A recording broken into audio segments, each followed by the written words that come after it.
Good morning, Shining Mountain Waldorf School. Good morning, Mr. Jensen. Welcome to our play. This is the 7th grade play. It's called Eleanor the Queen, and it's about this really amazing woman who did all these tremendous things. In fact, she was not just a queen, but multiple queens in multiple countries.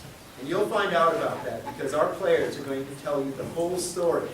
So I'm not going to talk too long, but one thing that I want to acknowledge is that the way that this play is so amazing is that not only did the students in really 12 days, figure out how to perform an hour-and-a-half long play, memorize all the lines, all their cues, all of their movements and props and ways that they're being on stage.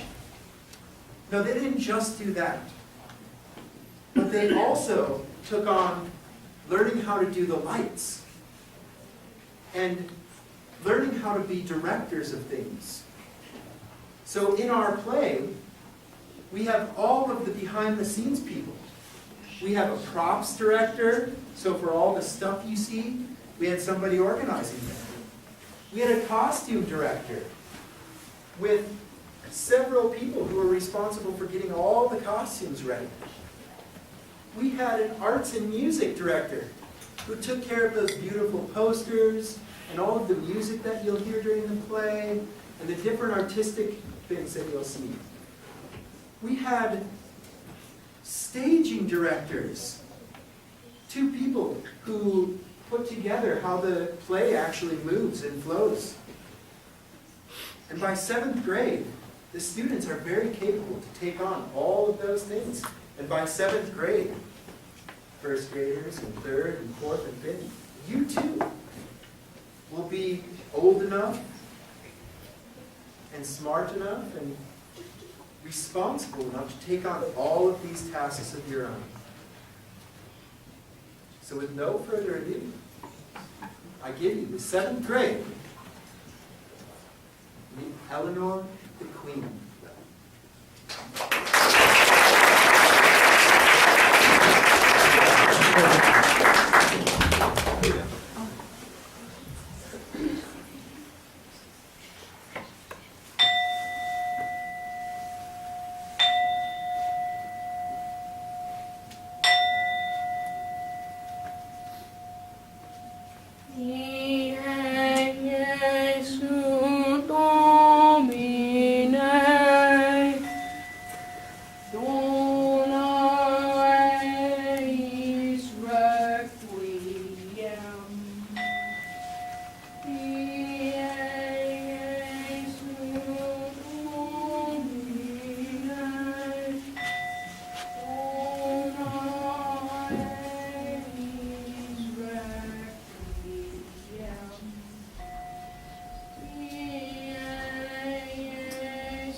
And died at the age of 82 in 1204. 67 of those years were spent as a queen, first of France, then of England.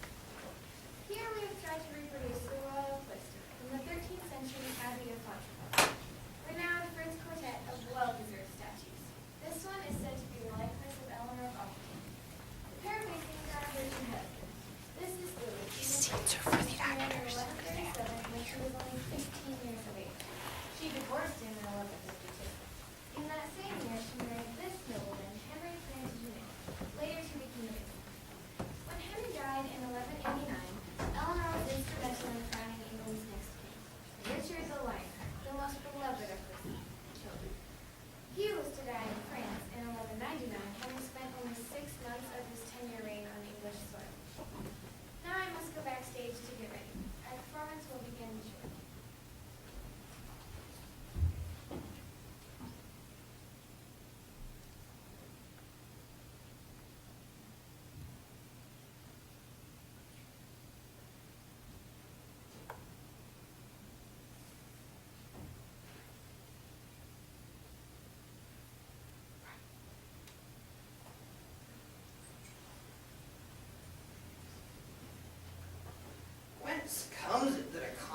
speaks with such authority about the lineage of royal houses? How dare he presume to know so much? Louis, you've slept too long.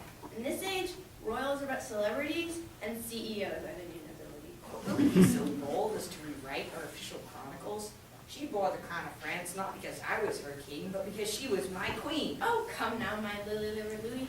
Everyone knew that it was Eleanor who wielded the scepter in your castle, while you moped and prayed. And did you do any better? She proved too wild for you to tame, so you caged her up like a lioness in Old Sarum Castle for 14 years. Better for her to be imprisoned than that England be ruled by a woman. But the lioness had her way after all, for when you died, she delighted to put her rude whelp Richard on the throne. The fire that burned so strongly within Richard came from me, his father, and try as he might your son, the deceitful weakling Philip, could never overcome my scion's strength. We never tired of stirring up these old quarrels. Why did that fool of a stone carver insist on placing the two of us together on the same column? Because he knew better than to place either of us next to Eleanor. Now stop your squirming the whole vault. Mother,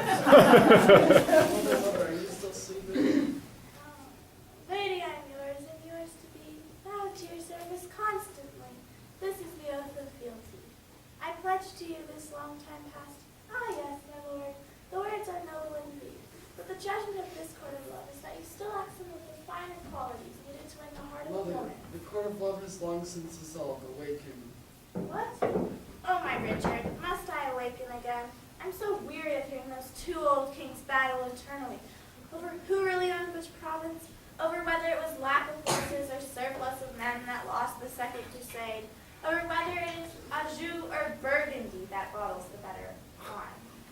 I longed so for the court of Aquitaine that sparkled like a jewel in the untamed darkness of Christendom. King William, our father, have grown still now, and just the other night, it couldn't have been more than a century ago, you fell asleep just as you began telling me about your young brother Angelus.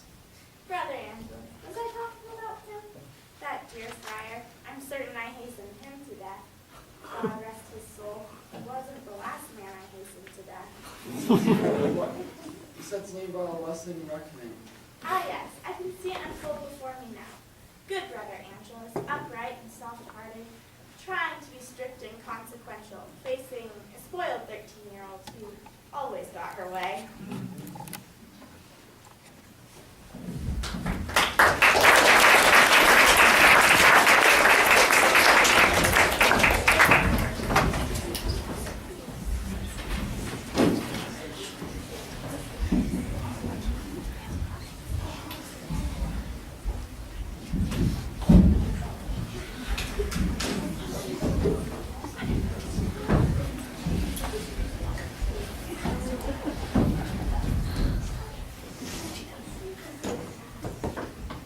I hate it. I hate it. I hate it. But my maid Eleanor! I don't have to do it that way. I can do it my own way. But this way follows rules in accordance with numerical laws. When I grow up and become queen, I'll live by my own rules and make new laws. That's what I'm afraid of. But be at peace, my child. You have my sympathy. For as a youth, I struggled with the methods of mathematics myself. Only as I grew older and wiser did I come to appreciate the efforts my teachers made to knock some sense into me. There are truly many ways to solve this problem, but this way is the most wondrous of all. I don't wonder at it. Now recall to me, my child, what I've taught you about this method, so its wonder may reawaken within you. It is called algebra, which means the reckoning, and it was first discovered by the infidel, Muslim Musa al-Khwarizmi, who wrote of this method in his book, Hizab al-Jabr wal-Muqabala, in the year of our Lord 825. It was brought to Christendom by Crusaders, who recognized its great value and translated into Latin in 1125, when I was but 3 years old. Brother Andrew, why are the Muslims infidels? Because they have not been baptized and will not find salvation in our Lord.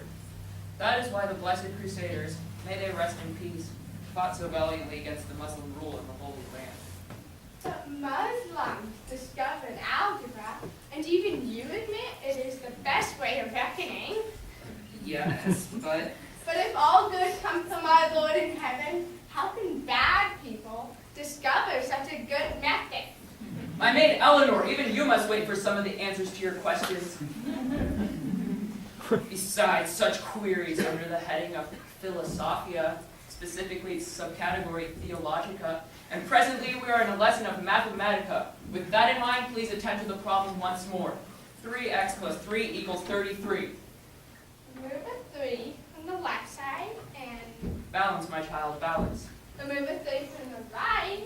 And then, Divide 3x by 3. Oh, it takes so long, and it is a stupid way, and I hate it. balance, my child, balance. Remember the scales of Michael. Divide 3 into 30, and x equals 10. That is correct. I did it! It was easy! Brother Angelus, give me 5 more. No, give me 10 more problems, so that I may show Father what I can do. I love algebra! I'll ask leave choice by candlelight, or I'll do them in the dark, and recall the answers in the morning. No, give me 20 more problems, Angelus, and be quick about it. I will write out some problems shortly, but heed my words, my child. Abbot Bernard of Tours is due to arrive any moment now on a mission to your father, the Duke of Aquitaine. He and I have not seen one another since our studies in Chartres. He is known to be a master of learning and a strong defender of the faith. So do not wander off in your play, but stay within the range of my call. Your maiden and waiting Blanche and other friends await you in the yonder garden, so hasten to them. Since when has it become proper for Christian students to teach their students Islamic incantations? You know well, good brother, that even the knowledge of evil can be redeemed and put to good use. So we learned in the heavenly school in Chartres, but such ideas will not get you far in Rome. I am now appointed to defend the purity of the faith as zealously as the Crusading Knights once defended it in Jerusalem. Yet it is those same crusading knights who saw so much of value among the Muslims, even their way of reckoning. Oh, Bernard, there is a great deal to be learned in this world, even from infidels. When the Pope seeks comfort, he wears silks from Baghdad. When His Holiness needs healing, he consults a Jewish physician. Surely it is no sin for a humble friar like myself to import Islamic mathematics. Humble though you are, Angelus, I had forgotten that you had never lost a debate. Only you would have the gall to invoke the Pope as a way of tying my tongue.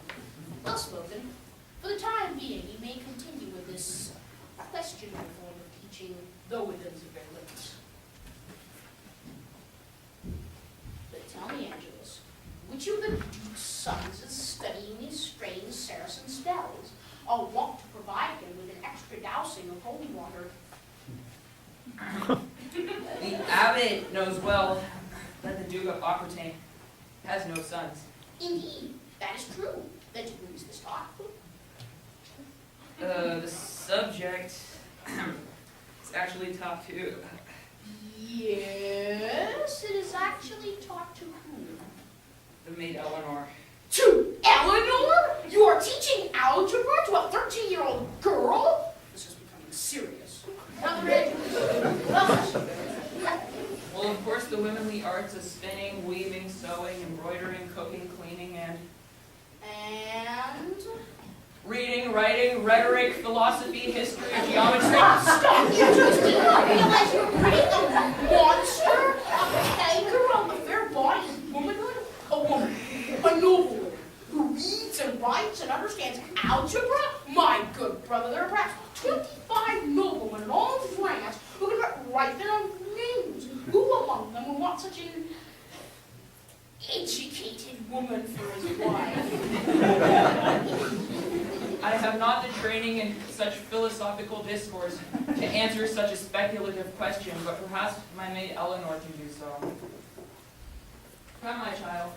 Abbot Bernard wishes to meet you. Oh, whoa! And you, Brother Angelus, has told me that everyone has a particular animal that quietly lives within and shows itself only when he is angry or fearful. Oh, so he has taught you that. Who tell you? H. What am I?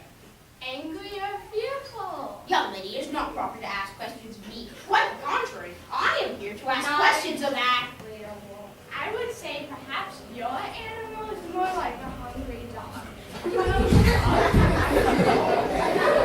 But the English says that a wise old person says names thereafter. Take the wolves because the sheep that they once craved. He's back! Who's back? The wolf, you silly. And what other wondrous tales has your beloved brother Angelus taught you? Do you know the tale of Alcazin and Nicolette? It's not a church liturgy. My maids and I learned a bit of a troubadour who stayed with us last spring. But the Angelus gave us leave to learn it, for he says that the minstrel's voice is the voice of the common people, and that God speaks through the common people as well as he does through his priest. Vox populi, vox Dei. Brother Angelus is just a treasure trove of wise sayings, is he not? Go on. Come, my friends and maids and wait. Let us speak for Abbot Bernard. Qui vont entendre l'histoire de deux bons enfants, à Cosme et Nicolas, des grands vinculos une et des grands culpatifs. Pour son mi claristage, c'est un terrimentos, un récit terriment agréable.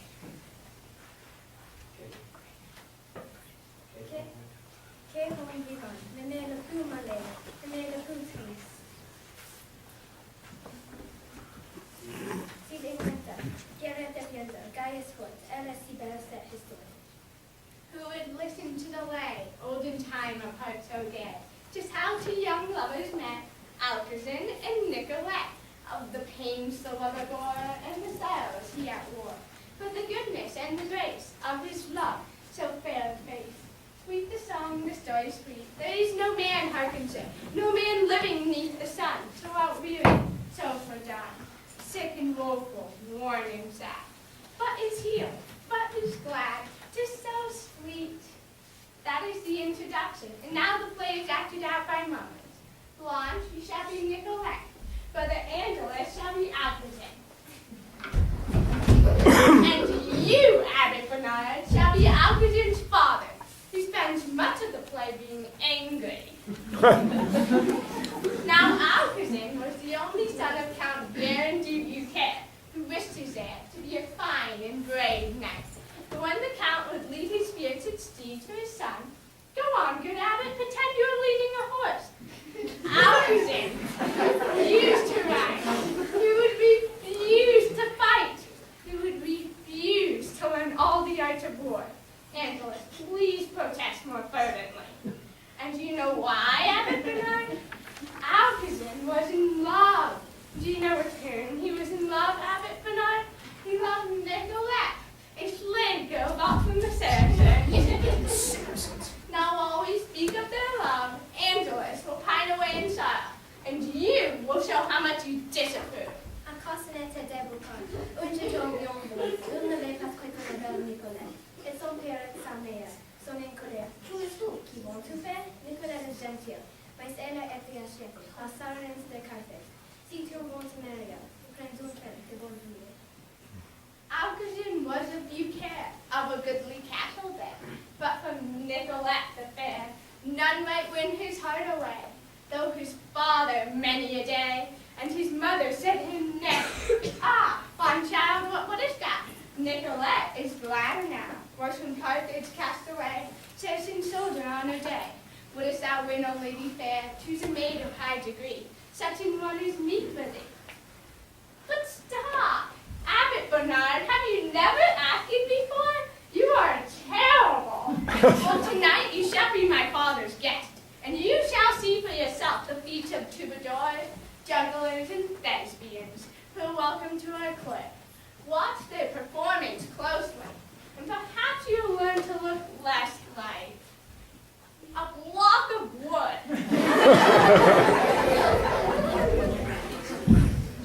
What should my penance be for creating such a monster? My father? No penance can do justice to the enormity of your crime. She is an impossible child.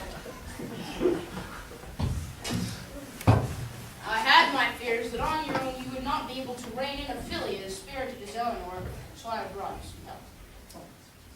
This, Brother Angelus, She served for many years to her convent with a singular devotion to her convent of St. Dalmatia. I have appointed her to be your assistant and companion to Eleanor until she comes of age. Sister Camilla is a keen judge of irregularities concerning doctrine and behavior. I am sure the two of you will find much in common. My good abbot. Sister Navilla's a paragon of charm. Aquitaine has more charm than it needs. Sister Davila is a paragon of virtue, and that is what I find wanting in this pleasure-loving court. Failing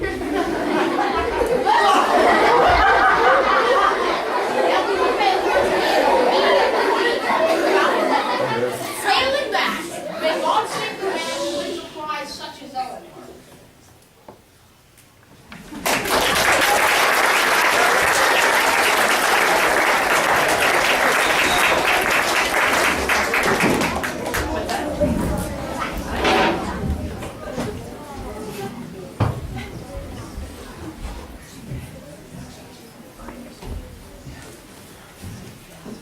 God save the man who wins a prize such as Eleanor. If only Bernard had spoken those words to me. Would you have cared?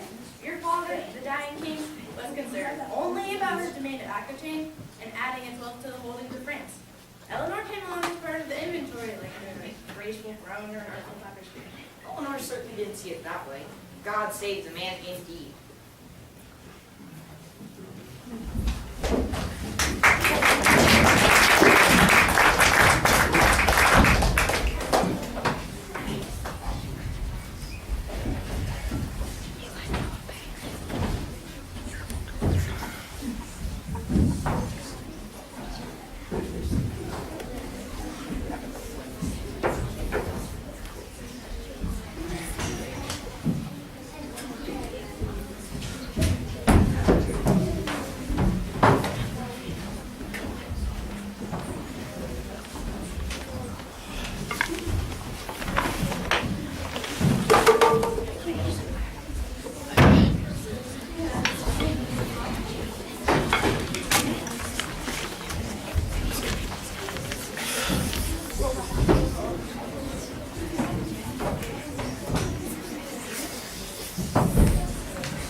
God save the king.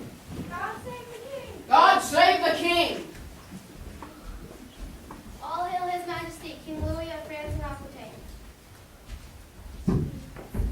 His Holiness in Rome must insist, however, that in addition to the penances you are so piously performing, Your Majesty, that you sign, see, here it is, this document agreeing that the Pope has full authority to appoint archbishops in France. Your Majesty, you cannot so easily relinquish all our military victories that have given the king rightful power over such. Your Majesty, you need but recall the terrible deeds of which you are held guilty. As defender of France, the king is above all guilt for deeds done to preserve fealty. Your Majesty, you are accused of ordering that a fire be set to a cathedral in order to murder 1,300 innocent men, women, and children seeking sanctuary within. It was all about the weapons of mass destruction. Weapons of mass destruction in a Roman Catholic Church? It is simple. The church held the mass and we did the destruction.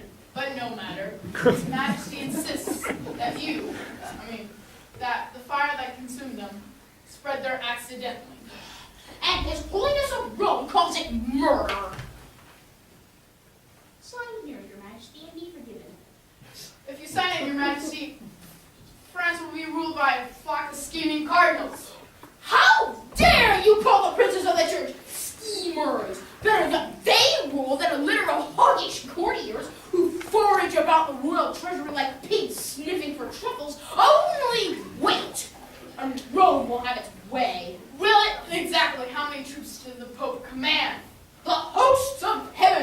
shall come to the aid of His Holiness. Has he not already excommunicated King Louis? Will the royal chamberlain care to be next? And who has given you such power to bar the gates of heaven? Please, my Lord Chamberlain, restrain yourself. I'll not desert my vassals, nor give up my power. And Bishop Bernard, let His Holiness be assured that our respect for his wishes has never been greater. So fervently do we wish to have the ban of excommunication lifted. Then sign the document, Your Majesty. Your Majesty, don't sign. I have decided to, I shall. Her Majesty, Queen Eleanor. I shall retire to my private chapel and pray for divine guidance. Whoever said it's good to be king?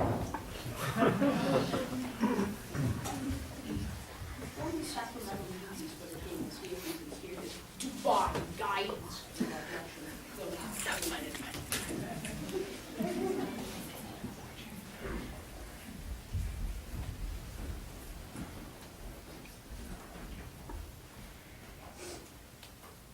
Where is His Majesty? He is at prayer. To what purpose? He prays, I believe, for an heir to the throne. If you want an heir, you'll have to do more than pray. Yes, Your Majesty. Chamberlain, Bishop Bernard has requested a private audience with me today. Yes, Your Majesty. You understand, of course, the meaning of private. Yes, Your Majesty. Yes, Your Majesty. Yes, Your Majesty. Do you ever say no, Your Majesty? No, Your Majesty. Your agreeableness has taken you far, my chamberlain, especially in the service of a king who struggles to either say yes or no. But for now we command that you order all courtiers, guards, servants, and spies to remain well out of earshot while Bishop Bernard and I converse. Your command shall be carried out to the letter.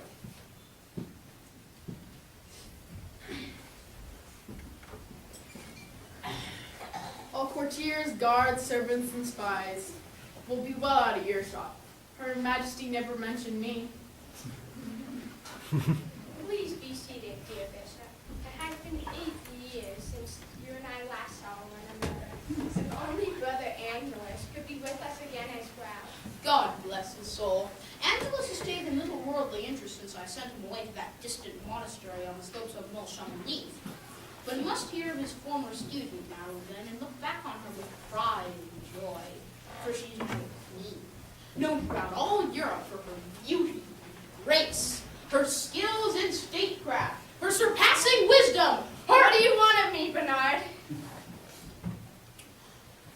His Holiness of Rome knows that our Louis reveres you almost as fervently as he reveres the Queen of Heaven, and that he fears you almost as much as he fears the wrath of God. You must persuade your husband to sign the document restoring to the Pope authority to appoint archbishops in France. The Pope knows well that such power was meant to be in the hands of kings, since the rule of Charlemagne. And the Queen knows well that the power of excommunication has been in the hands of His Holiness since the time of St. Peter. Were Louis to die while under the ban of excommunication, his soul would be eternally damned, to suffer forever from torturous fires and retching brimstone, ceaselessly tormented by 1,000 devils and demons, forever! You speak as though from experience. Then don't bore me with it. My grandfather, Duke William of Aquitaine, and my father were both excommunicated time and again. Neither ever cared a fig. If Louis had the red blood of Aquitaine flowing through his veins, not the lily water of Paris, he would laugh you to scorn too. Your defiance may be tempered when you hear what I have to read, Your Majesty. Let me see here. This is a letter sent from the Queen Mother, your mother-in-law, explaining why she has moved out of the castle. Certain of these statements could be so interpreted as to amount to charges of heresy against you, Your Majesty. For example, oh, upside down. Oh, there we go. That's much better. Item. Shortly after taking residence in the royal castle, Queen Eleanor complained that the stone walls were too cold and bare. She removed a number of wooden crucifixes from the restore said walls and replace them with unseemly bright tapestries depicting such worldly scenes as hunting, gaming, and men and women in the act of dance. At the royal table, Queen Eleanor insulted Christian servants and castigated them for their slumbering.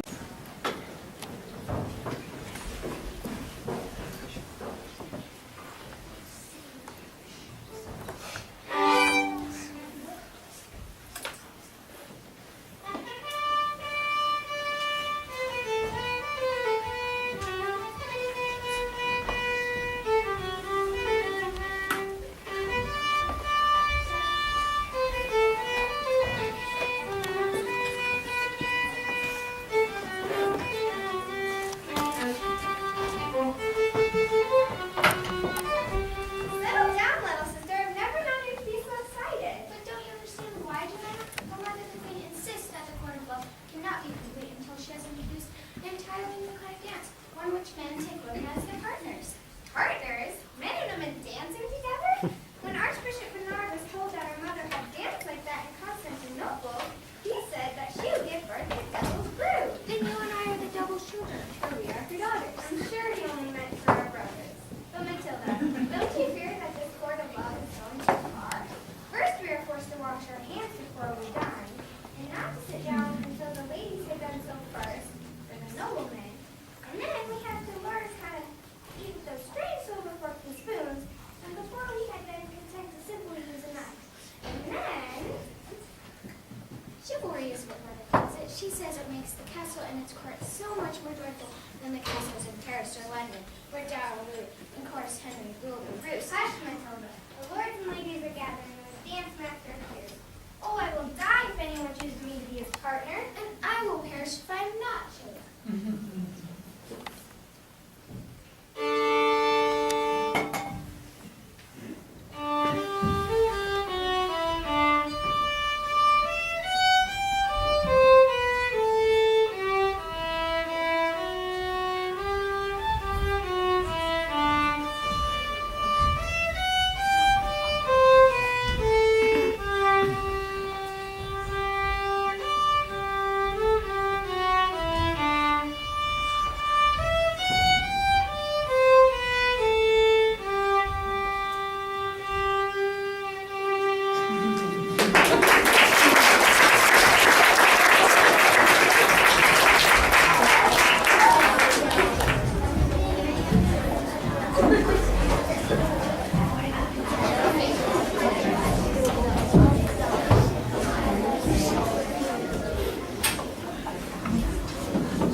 Those were the happiest and greatest days of my life.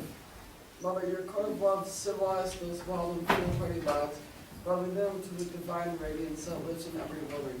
You recall that way as well? Also I do. But I had my independence and my court so long as Henry busied himself with castle building in Wales or wars in Ireland. Henry was hungry for land. And the less he loved me, the more he desired my act. You and your brothers were growing up, and he feared that I would turn gallant princes against. With good reason. When we held that fateful Christmas meeting to discuss the division of our land with our sons, it was quite clear to me you had them wrapped around your finger.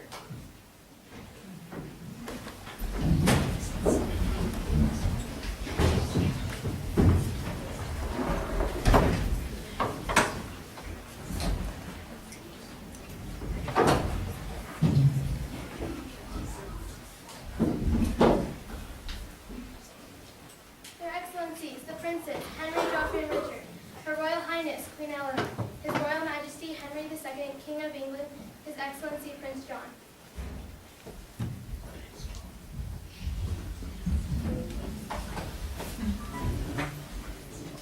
To call that an embrace, put some sinews into the plumb arm of your boy, or you'll never wield a sword before my army. Since when does a prince wear his hair long like a girl? Is this the style most of those women think fops and opera pants? But this is the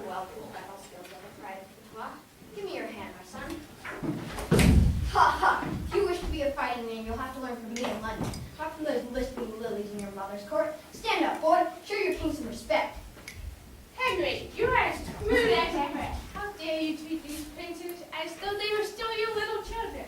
Nay, worse, your little scullery boys. Hold your tongue, Eleanor. Thanks to your will and invention, that these three boys have grown into princesses. But we do not come here to grow, but rather to celebrate the joys of being together as a family.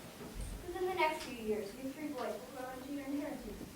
We meet here today to discuss the rightful arrangements of these various estates. The division of these realms is not a matter of statecraft alone, but also involves sacred vows of vassal. And so I have called upon a well-respected church father to help with an appointment and to give it his holy imprimatur.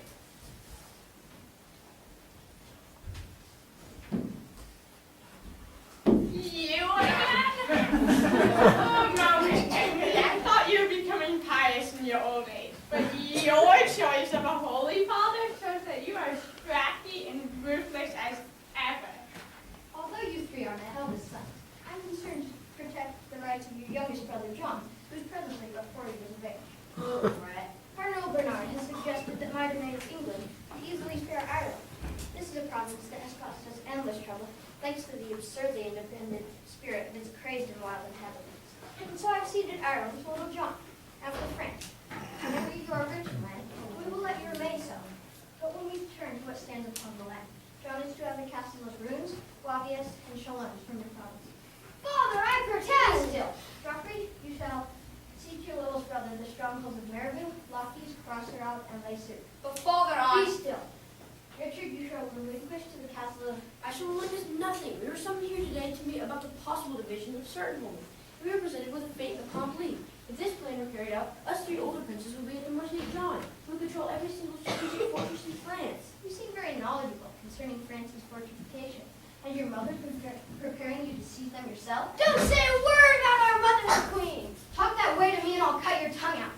Father, I think we've met long enough, and I speak for my brothers when I say we reject your proposal. Formulate another plan, and we will be willing to discuss it further.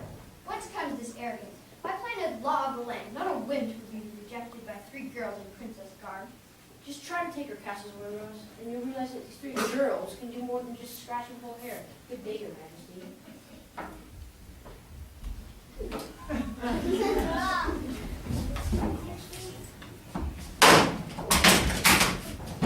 This is your doing, Eleanor!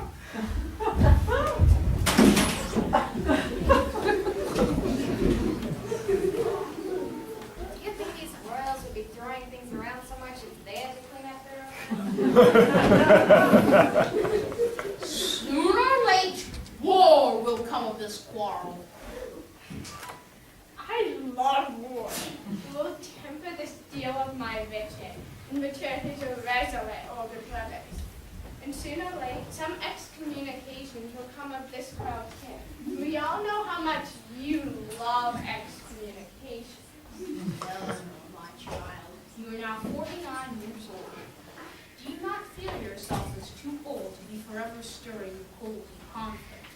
Do you not feel it befitting to bethink yourself of your life in the hereafter, when queen and peasant girl alike is the ultimate king who will judge you? Eleanor, although we have had our misunderstandings, I still feel a sense of responsibility for your immortal soul. You know, of course, the Abbey of Fontevraud, do you not? Although both monks and nuns live there, it has always been under more of an abbess. The old abbess, whether or not say, is ill at night. His Holiness has authorized me to offer the task of abbess to you. Eleanor of Aquitaine, an abbess? His holiness surely jests. You make the offer in all seriousness. Consider it, my child, a complete withdrawal from the cares and strife of your complicated kingdom. A life in which to purify yourself through prayer and privation. A life in which to erase the stain of worldly sin from your soul, so that you may stand in death's gate in the white garb of innocence. In other words, Bernard, you would all like to get rid of me now before I stir my sons up anymore. And to imagine myself living the life of a vestal virgin. In your case, the Stygian version would be more accurate. Your Majesty, You misconstrue my blameless motives. Bernard, you were, you are, and you will remain a terrible actor. Eleanor, your uncooperative nature has left the king with no choice but to... By order of His Royal Highness, King Henry II of England, you, Queen Eleanor, are to be placed in the strictest confinement in Old Sarum Castle. Where are my sons? They are at Chinian Castle. They are already under guard in their rooms. You are to come with us. While you are in custody, you may consider drafting another letter to His Holiness. Perhaps you should request a second divorce, one that finally allows you to be free with the one you truly love, Satan. Take her away!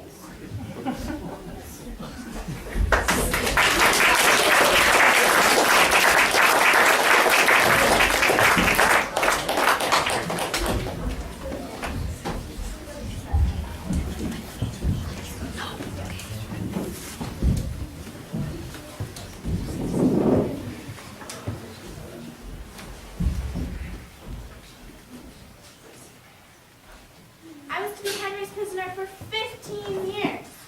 At least I was allowed to have my lady in waiting watched by my side. Together we had our songs, poems, books of chivalric tales, and our memories of Aquitaine.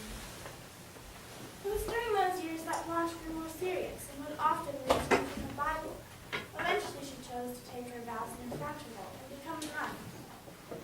But I loved life too dearly to withdraw from it.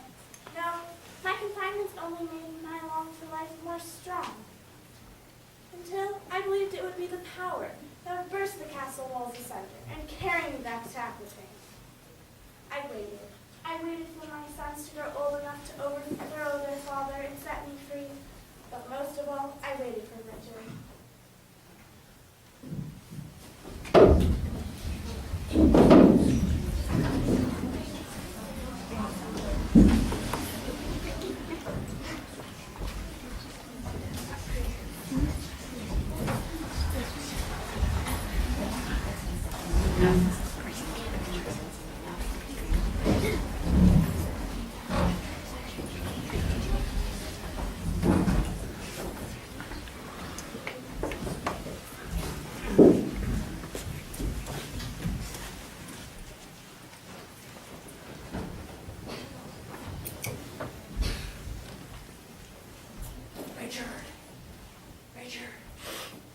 Richard, oh, when is that boy going to come?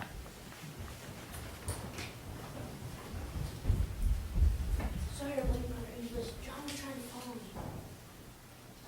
Come hither, my lad. This is the only place in the whole castle where I'm looking for Tracy. Will you take along there? Here it is.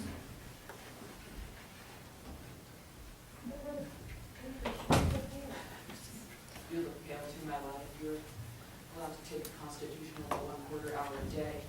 But I just dropped from the window. Is anyone coming? Oh, Joy, it's dear little brother John. Good morning, Richard. Good morning, Brother Angelus. Why's both gone on to the watchtower? That's not your concern, little. We were just taking the opportunity to observe the multifarious beauties of spring, Prince John. Multifarious, an adjective meaning having great diversity or variety, and coming from the Latin verb multifarious.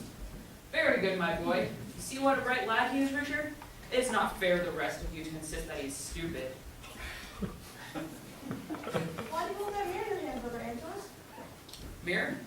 Why, of course. Mirror.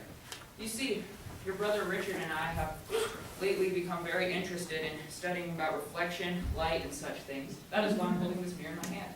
Reflection, a noun meaning the act of reflecting or the state of being reflected. The second definition is contemplation, careful thought or consideration, and coming from the Latin verb reflectio.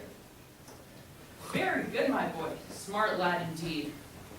Now, let's have no more talk about Prince John being a brat or a fool now. You understand, Richard?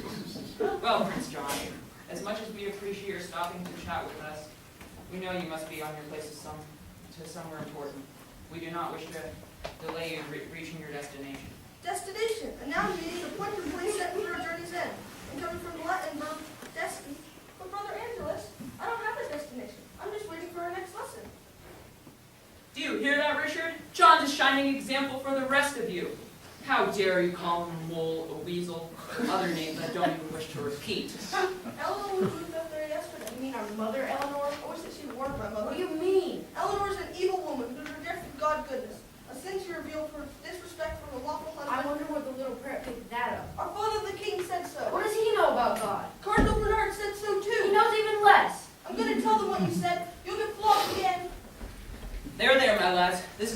two princes to behave. Though different you are, you have the same two parents in form of respect and gratitude. Respect because they are your elders and betters and are king and queen of the realm. And gratitude because they were willing to bring such useless creatures as you two in this world. Clothe you, feed you, shelter you, and all the while they knew they wouldn't get a sow back for their trouble. Now shake hands like two true knights and mend this quarrel here and now. I'm still going to tell on you. Someday I'm going to drown that rat. You're talking about your brother. I'll never believe he's my brother's son. I just want to issue my father's union with a dictionary. Prince John does have a big force. But if he were to be king of the realm, his nobles would have to write out every agreement in writing, lest he stick his tongue out at them. Brother Angelus, why is my mother under confinement? She's never been charged for any wrongdoing. Bringing charges against the queen would be an awfully tricky business. She still bears the crown, and the people know she's the rightful ruler. It's the Latin expression, vox populi, vox Deo. The voice of the people is the voice of God. Your mother believes in that. She loves the common people. When she was free, she would run throughout Aquitaine, London, or wherever she happened to be, and visit the merchants in their stalls, the peasants in their fields, the nuns in their abbeys, talking with them, laughing with them, feeling at one with them. For some royalty, loving the common people is held to be a crime. And she's the first one I know of who doesn't think a wife should be her husband's property and have no say in her own life. She talks about marriage being a matter of equality, respect and love given freely by both husband and wife. Never having tied the holy knot of sacred matrimony myself, I cannot say whether her notion is feasible or not. But just the fact that she has such thoughts are held by some to be criminal offense. Someone must be with her serving the evening meal. We had best be on our way, before too many wonder where we have been. Brother Angelus, what do you think it's going to be like for my mother to be under confinement so long? Do you think she'll be broken by it? Richard, my lad, nothing is going to break your mother's spirit. When I learned your father had imprisoned her in Old Sarum Castle, I reminded her that she had once committed to the memory of the 23rd Psalm, and by repeating its words again and again, she would stay whole in mind and body. She is presently doing that when she isn't busy planning to overthrow your father. Now come along, my lad. As we walk back, I will test you on how well you've learned the psalm. I've repeated it to you often enough. The Lord is my shepherd, I shall not want. He maketh me lie down in the green pastures. He leadeth me beside the still waters. He restoreth my soul. Yea, though I walk through the valley of the shadow of death, I will fear no evil.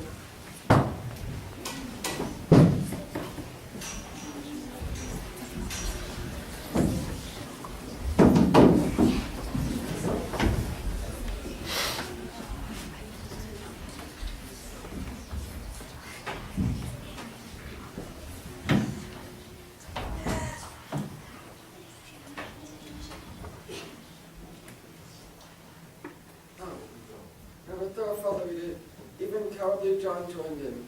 We saw that Henry had no chance. Soon after battle, I saw our nobles and I told Sarum Castle free, mother. But your guards had heard the news and fled. Our mother, to embrace you again after all those years. You were 67 and your hair was completely white, but you were more radiant than ever.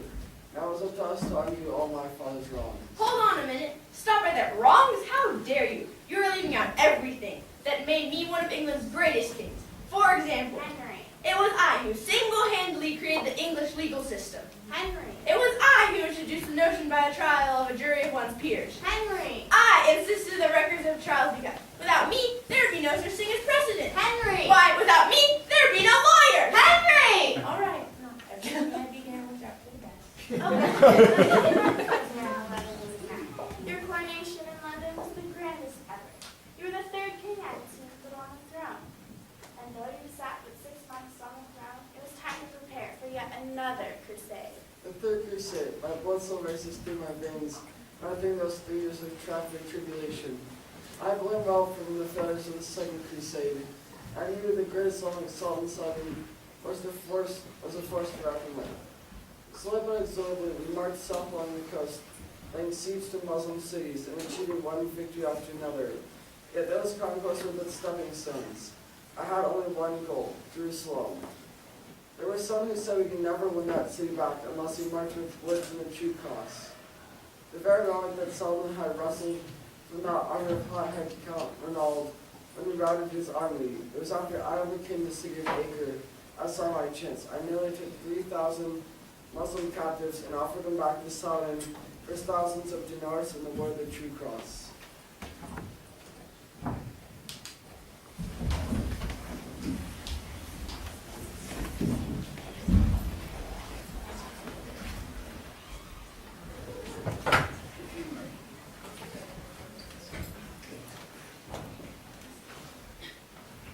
Are you sure that Self's message was translated precisely?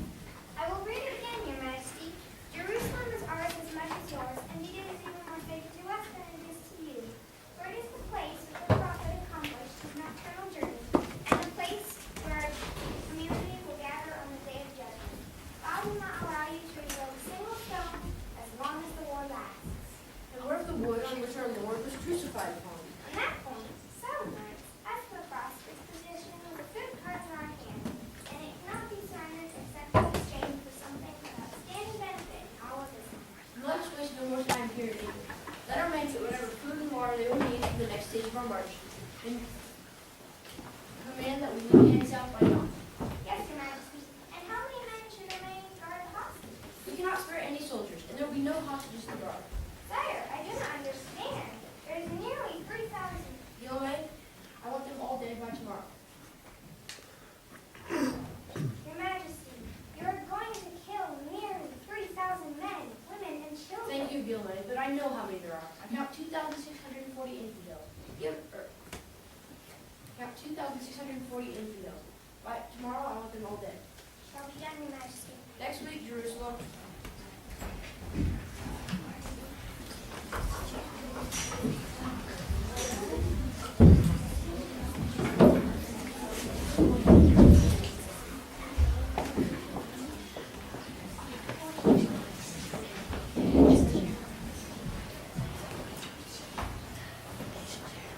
I killed only half as many people by accident. I was excommunicated.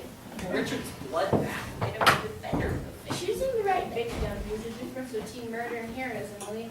My son Richard wasn't the sort to wallow in sentimental notions about the value of human life.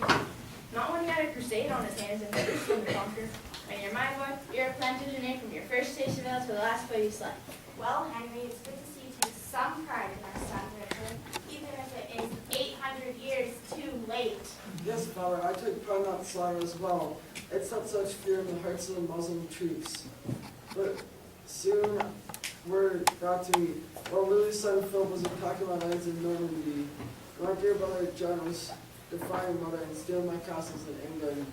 If I went back to fight my brother John, I risked losing money. But if I went back to battle Philip, I might have never overcome Saladin.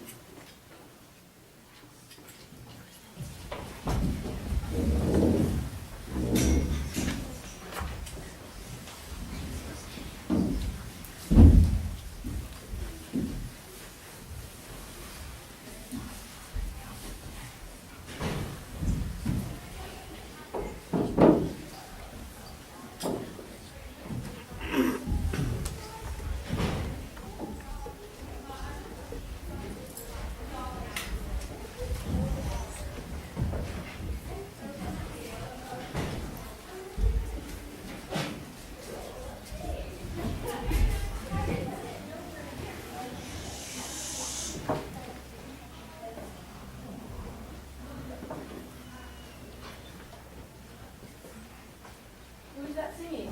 Jewish pilgrims, Your Majesty. They are on their way to Jerusalem, and they have brought you gifts, thanking you as they enter the city. Well, if we could accomplish that much, Jews and Christians can come and go as much as they like in and around the holy city, and their Muslim rulers will not hinder them. But sire, hasn't it already been like that 100 years ago before we crusaders ever entered the Holy Land? Gilman, you should have been a journalist. It's a journalist, Your Majesty. Oh, never mind. How do our troops fare? They are rested and our supplies packed. In 2 days' time, we will be ready for our return journey to England. And here approaches the Sultan's brother Al-Malik Al-Adil on horseback. Al-Malik Al-Madil comes to assure us a safe passage on our way to Antioch. Though his brother would wish us a safe passage to hell if he knew that could get us out of his here. Make sure Al-Adil is treated with due respect.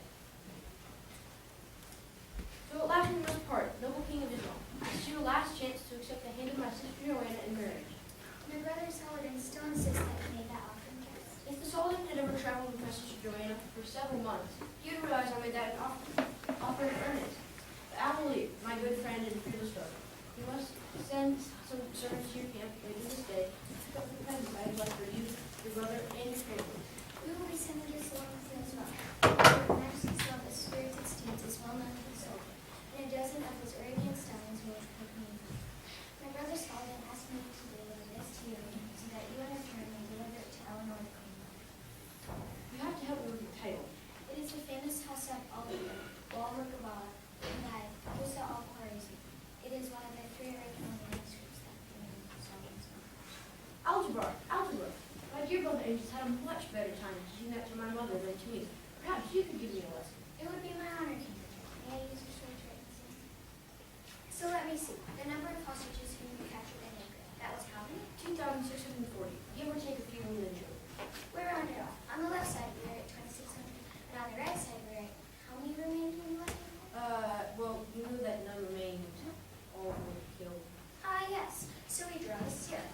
This egg. You are familiar with this sign? Yes, it means that nothing is there. Precisely. Zero means that. Where there had been 2,600 souls, living sons and daughters of God, they are now listed. Our equation now reads that 2,600 equals zero. Now that cannot be, so we must take something away from 2,600 to make it equal zero.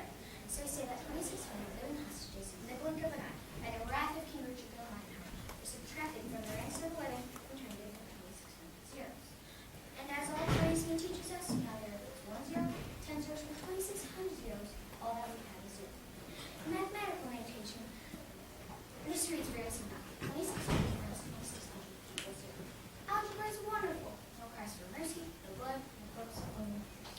Yes, yes, my good man. But I recall brother Angels talking about balance. If you do something to the left side, you must do something similar to the right side. You have not done that yet.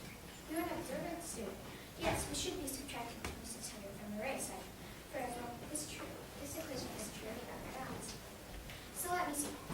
Could we extrapolate that if once upon a time, these 2,600 souls should perish in a mere 2 hours' time?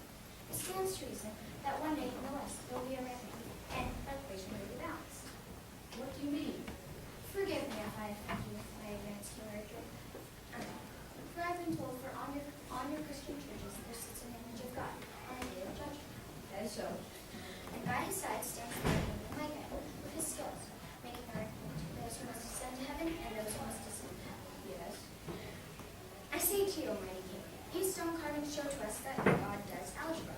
If it is his will that 2,600 souls should perish in a mere 2 hours' time, it is his will that this equation will be balanced and that 2,600 souls should perish just as quickly in a Christian life. It may be 100 years from now, 800 years, or 10,000 years from now.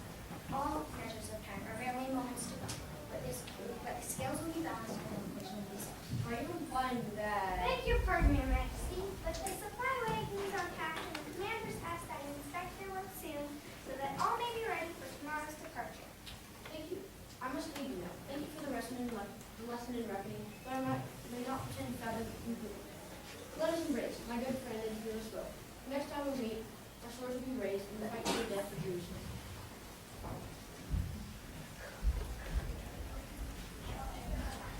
God forgive what I have done. The Lord is my shepherd, I shall not want. He maketh me lie down in the green pastures. He leadeth me beside the still waters. He restoreth my soul. Yea, though I walk through the valley of the shadow of death, I will fear no evil.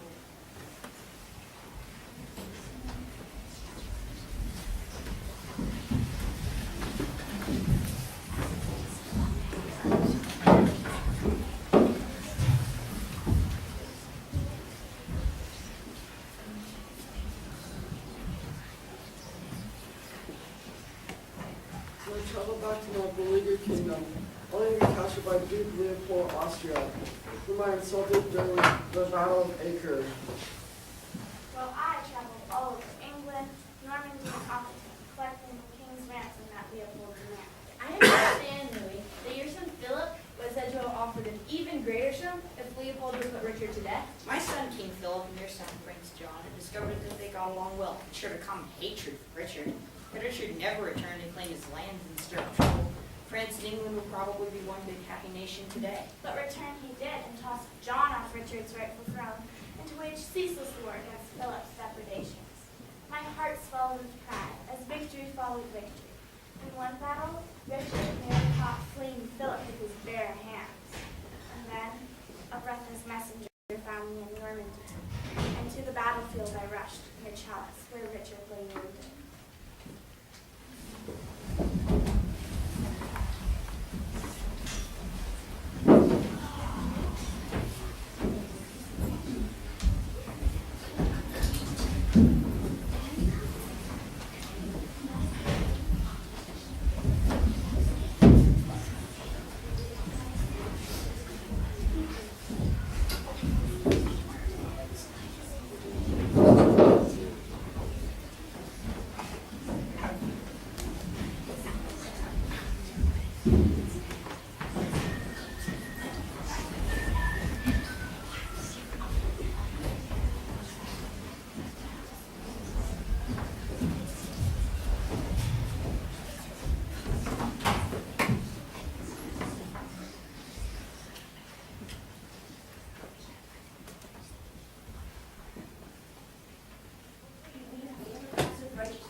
Sire, please do not stir. The leech tried again to remove the air by fragment, and your shoulder must remain still.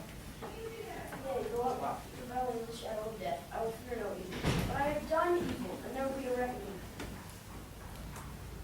Of course I know which tent it is. Remain outside, all of you. Your Majesty, Richard says he cannot die until he sees your face. Good government, good. That Richard's own brother were as devoted to him as you are. You exhausted.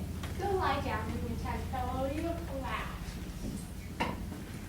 Richard, I am here. I wish the maid made this place a little bit more presentable. Look at the one who always sweeps up after us. You were my last home, dear Richard. It would be you who would fan the flame of Aquitaine until it burned brightly. To cast its radiance from London to Jerusalem, from Jerusalem to Baghdad.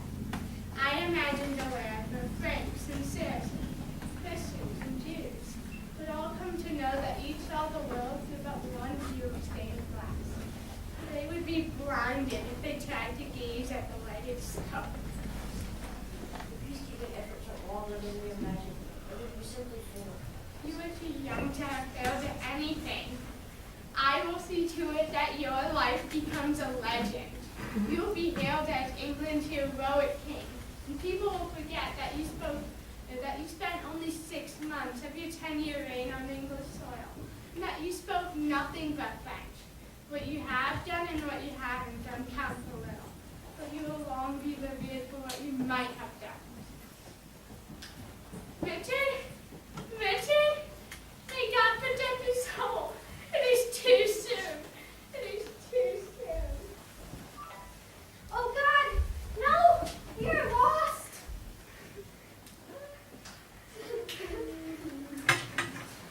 What is that document you carry? A messenger bearing the seal of King Philip of France has just arrived with a letter.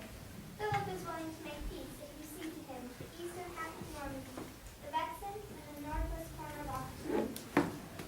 Give me that paper, Duncan. We will do nothing of the kind. My queen, without King Richard to lead us, we have little choice. but Be to- still, Guillaume, and heed my orders. Body of the king, may God rest his soul, is to be washed and dressed in the silken hairbrush that he wore to the Crusades. Let me inspect it first. I believe that it has a tear on its lower right side, and I would wish to mention. Assemble full honor guard and make sure the bishop calls a truce so that Richard's body may be transported safely. He is then to be conveyed to the Abbey of Fontevraud, where his father, Henry, lies, and where I too must one day take my final rest. But may it please your highness, should not King Richard be brought to London and the entire new land ruled? Richard dead is more of a king than John is alive. Were Richard's body were visible and tangible in London, the English would never grant his little brother a chance to rule. No, Richard will have his peace in France, and I will return to England. You will go to England? Not Aquitaine? Of course to England. I must teach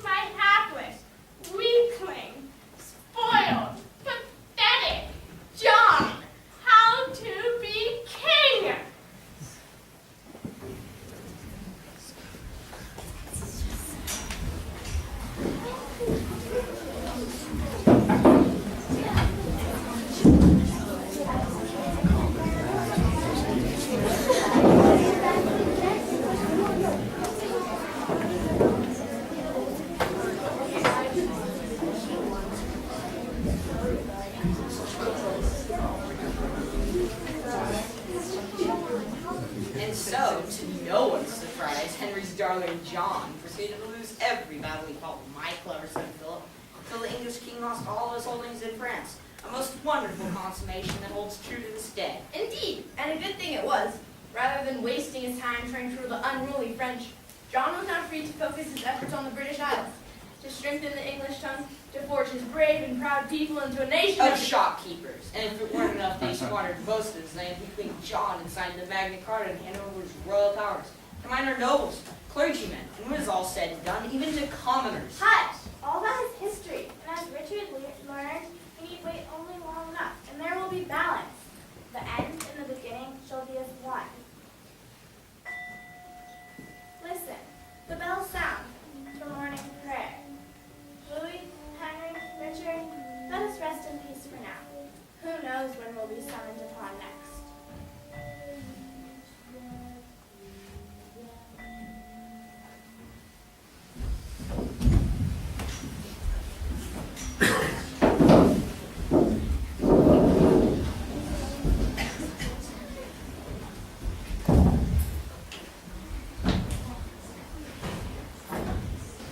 Well, Eleanor sure lived a crazy life.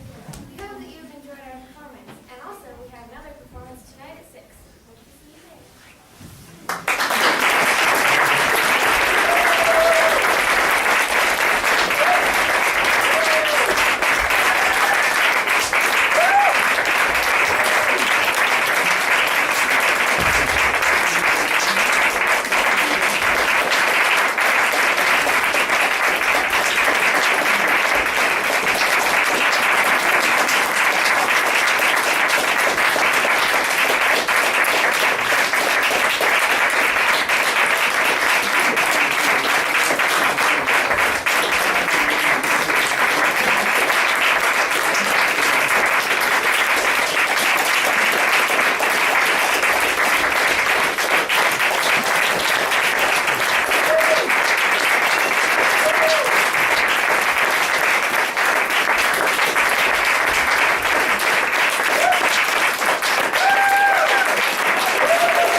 Lengthy performance. We hope you enjoyed it, had some good laughs, and we wish you a wonderful rest of your day.